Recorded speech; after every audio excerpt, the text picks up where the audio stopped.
On January the 6th, 2018, Barcelona announced the signing of Philippe Coutinho from Liverpool for a staggering amount of €145 million.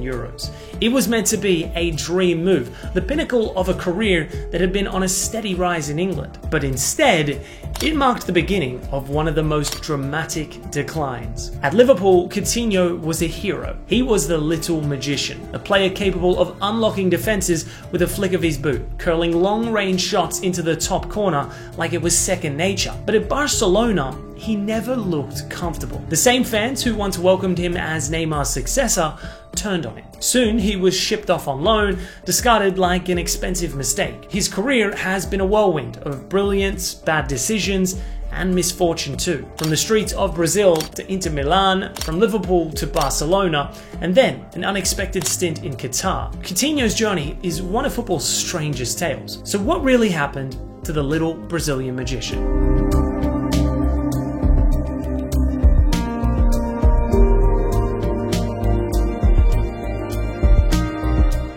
Born in Rio de Janeiro in 1992, Coutinho was raised in a football-loving family. Like many Brazilian stars, he grew up playing futsal, which helped develop his close control and quick feet. At the age of 16, he was signed by Italian giants Inter Milan. But due to age restrictions, he stayed at Vasco da Gama on loan until he turned 18. When he finally arrived in Italy in 2010, Inter had just won the treble under Mourinho. The team was stacked with experienced stars like Wesley Sneijder and Esteban Cambiasso, leaving little room for a teenage playmaker. Coutinho struggled to make an impact, and his slight frame made it difficult for him to adapt to the physicality of the Serie A. A loan spell at Espanyol in 2012 under a young Mauricio Pochettino provided a glimpse of his talent. He was given more freedom, and his dribbling and creativity stood out. But when he returned to Inter, he still found himself on the fringes.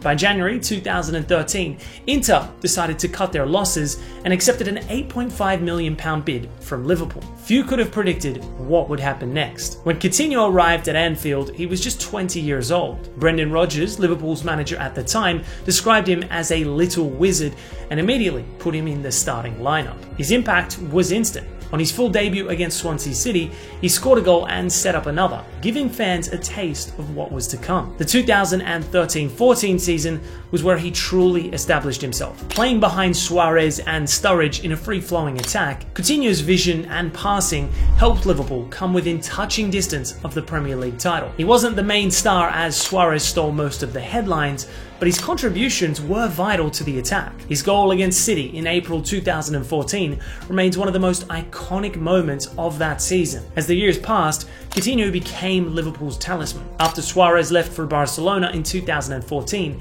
he stepped up. His dribbling, long-range shooting, and ability to dictate play made him one of the most feared attacking midfielders in the league. Similar to Robben's trademark, if you let prime Coutinho cut inside from the left wing and create space to shoot, it was almost a guaranteed top bins banger. Now transfer this skill to taking free kicks. Same angle, dead ball, and no pressure. Coutinho became particularly famous for his free kicks. During the 2016-17 season, he scored some insane goals from set pieces. He earned a reputation as one of the best dead ball specialists in Europe. By 2017, he was at the peak of his powers. That season, he scored 12 goals and registered 8 assists in just 20 league games. But by then, a Spanish giant had already started wooing the Brazilian to come to sunny Barcelona soon.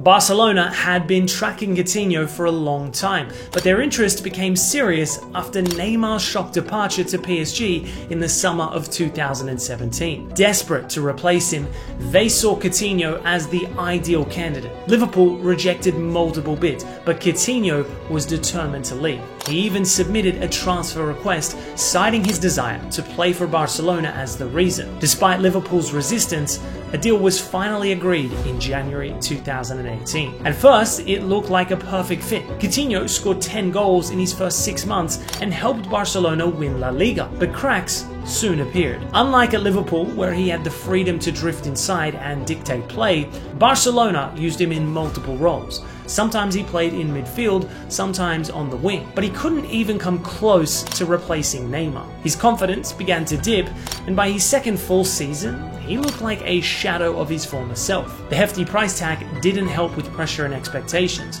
The fans grew frustrated with his lack of impact. He was booed by his own supporters, and by 2019, Barcelona had seen enough. They sent him on loan to Germany. In Germany, Coutinho had a fresh start. He was no longer carrying the weight of being Barcelona's record signing. Bayern played him in his preferred position behind the striker, and he delivered some strong performances, including a hat-trick in the Bundesliga. But the most ironic moment came in the Champions League quarter-finals against Barcelona. Bayern demolished Messi's Barca 8-2 that day.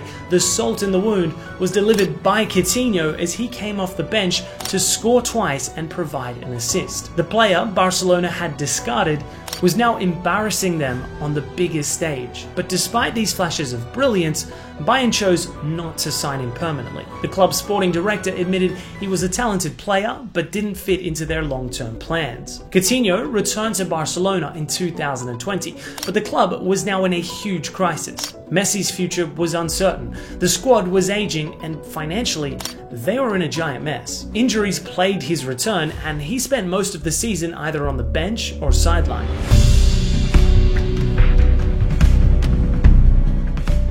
By January 2022, he was loaned out again, a Premier League homecoming with Aston Villa. When Coutinho joined Villa on loan in January 2022, many saw it as his last chance to reignite his career in Europe. The move also had a nostalgic feel to it. His former Liverpool teammate Steven Gerrard was the manager. He believed he could help Coutinho regain his confidence and get him back to his past best. He made an instant impact. On his debut, he came off the bench to inspire a comeback against Manchester United, scoring a late equaliser in a 2-2 draw. Over the next few weeks, he produced glimpses of his old magic, scoring and assisting regularly. Villa fans were hopeful that the playmaker could maintain his form. By the end of the season, Villa made his loan permanent for a cut price fee of £17 million.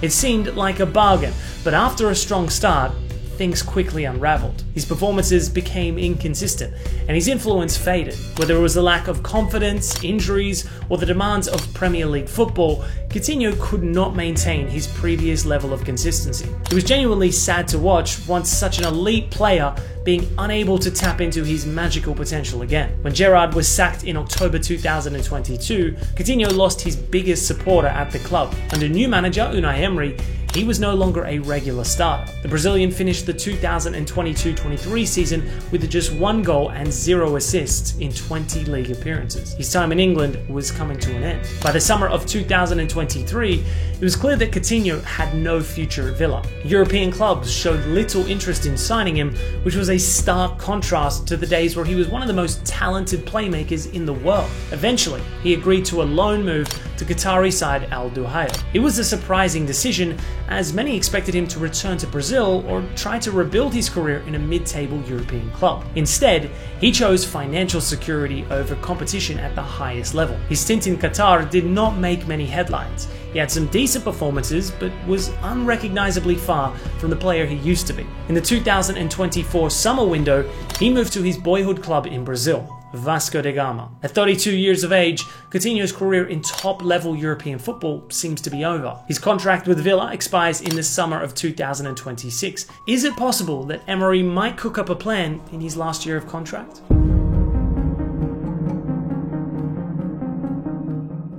The dramatic fall of Coutinho is one of football's great mysteries. How did a player who was once one of the best attacking midfielders in the world become unwanted in Europe so quickly? There is no single answer, but several factors contributed to his downfall. The most obvious and likely fatal one was the Barcelona move. Coutinho was never the right player for Barcelona. He was signed to replace Neymar, but their playing styles were completely different. Neymar was a direct winger who thrived in one-on-one situations, while Coutinho was a playmaker who needed space to operate in central areas. At Liverpool, he was given the freedom to roam and dictate play.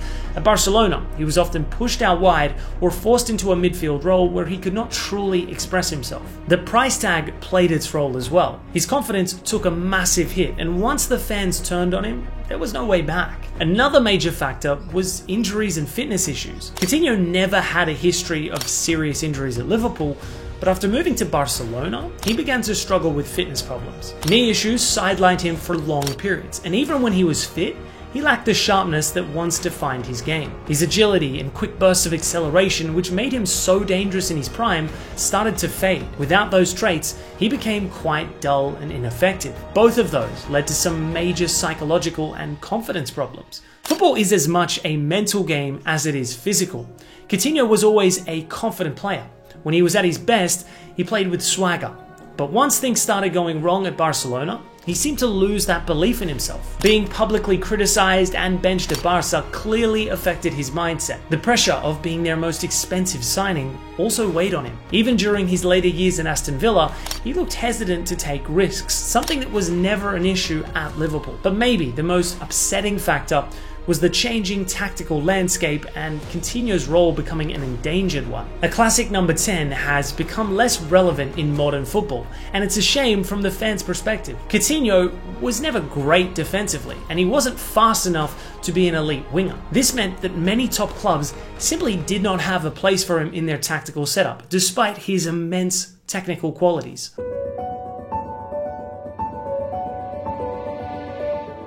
Coutinho's career is one of unfulfilled potential. At his peak, he was one of the most exciting attacking midfielders in the world, capable of moments to get you off your seat. His long-range goals, quick feet, and ability to unlock defenses made him a fan favourite at Liverpool.